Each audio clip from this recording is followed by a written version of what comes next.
acompanhado, né, nesses 10 primeiros dias da COP, um embate muito forte entre a sociedade civil e os estados, especialmente, aí também com relação ao setor privado, porque o que mais tem se argumentado da parte de ativistas da sociedade civil envolvidas nessas discussões sobre questões climáticas é que os compromissos vêm sendo feitos e firmados entre os países, mas o cumprimento não está acontecendo.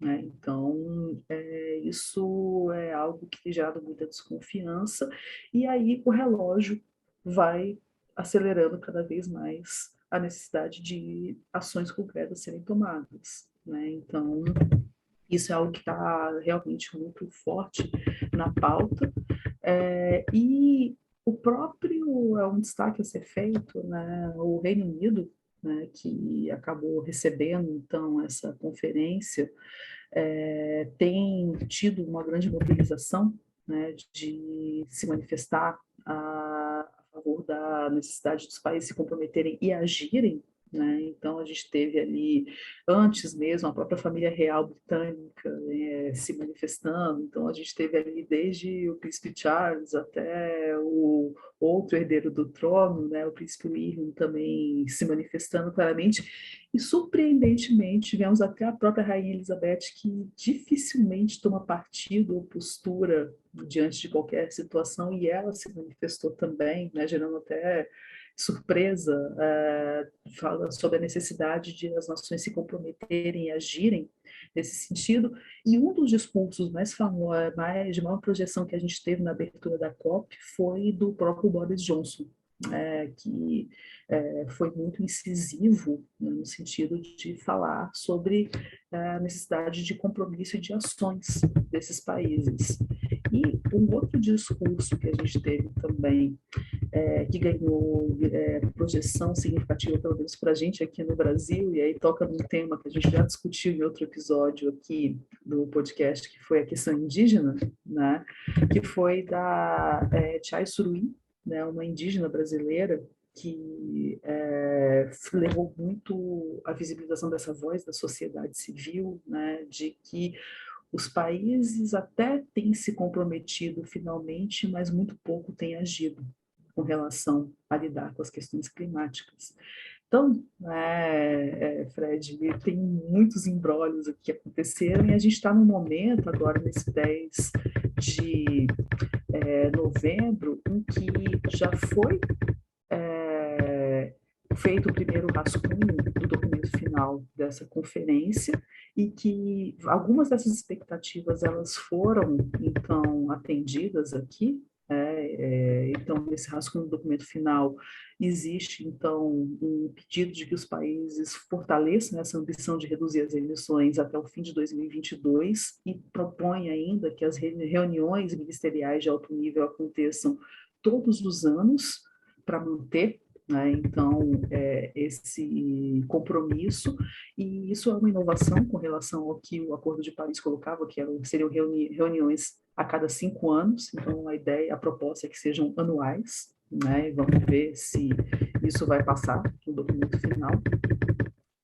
Também está proposto realmente acelerar o abandono do uso do carvão e dos subsídios para combustíveis fósseis, né? Então, se isso for aprovado, vai ser a primeira vez que algo assim vai aparecer no documento oficial de uma COP, porque o carvão, né, é proporcionalmente o mais poluente desses combustíveis que se tem usado atualmente.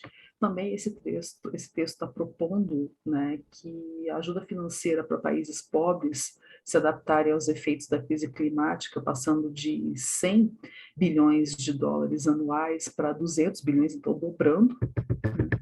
E também tem, né, compromissos de 24 países de zerar a fabricação de carros que usam combustíveis fósseis até 2040 ou antes.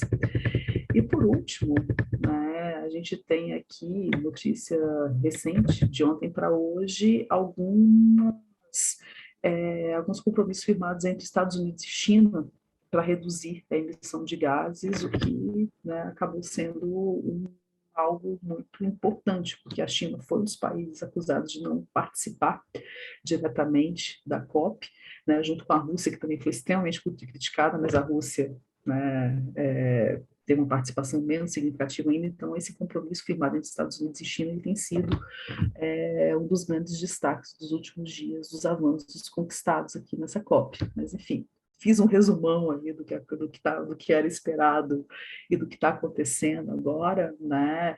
Lembrando que esse documento final é um rascunho ainda, ele precisa ser muito negociado para ver o que vai realmente aparecer. A gente não sabe, né, Fred, o que vai aparecer daqui para frente, tem grandes expectativas em 2 dias, muita coisa pode mudar, mas esperamos que não, né? Fora essa questão de o que vai ser realmente implementado, né, pelas nações e não só prometido ou comprometido por tantos líderes de estados que estão ali presentes, além das empresas do setor privado que também estão participando e fazendo parte desses compromissos, né? Mas enfim, Fred, e você, o que tem para nos dizer a esse respeito?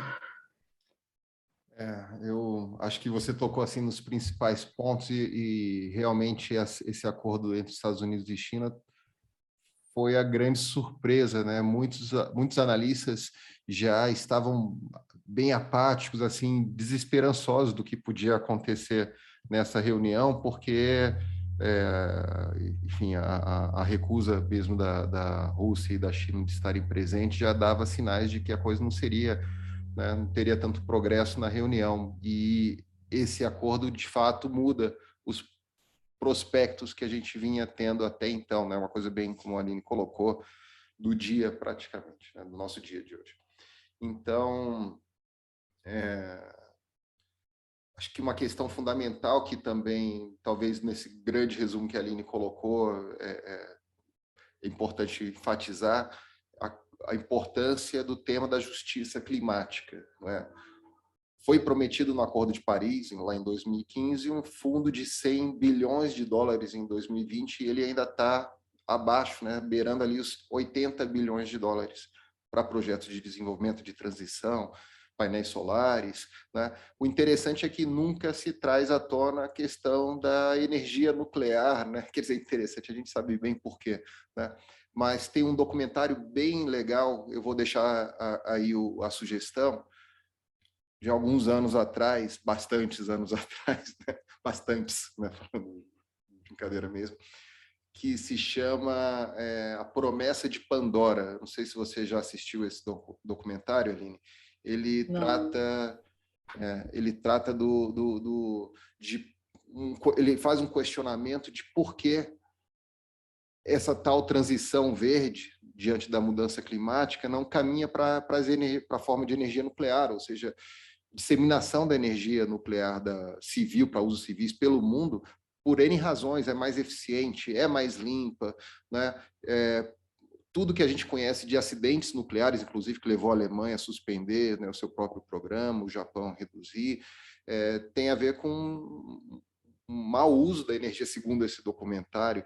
Então, a ideia de que a insistência em biodiesel, né, biocombustíveis ou painéis solares seria apenas o interesse da indústria do petróleo retardar a transição, porque ainda são ineficientes perto do petróleo. A energia nuclear não, a energia nuclear seria eficiente, só que aí entra a questão dual, né, da tecnologia poder ser civil, mas também militar, né, e aí entra em cena, né, os obstáculos que a política internacional, que a própria forma da política internacional, da política imperial, enfim, impõe, né, a evolução da política mundial no seu sentido mais humano. Então, mais uma vez aí no caminho. Então, é necessário, né, realmente pensar nesse investimento para os países menos desenvolvidos que vão ter maiores consequências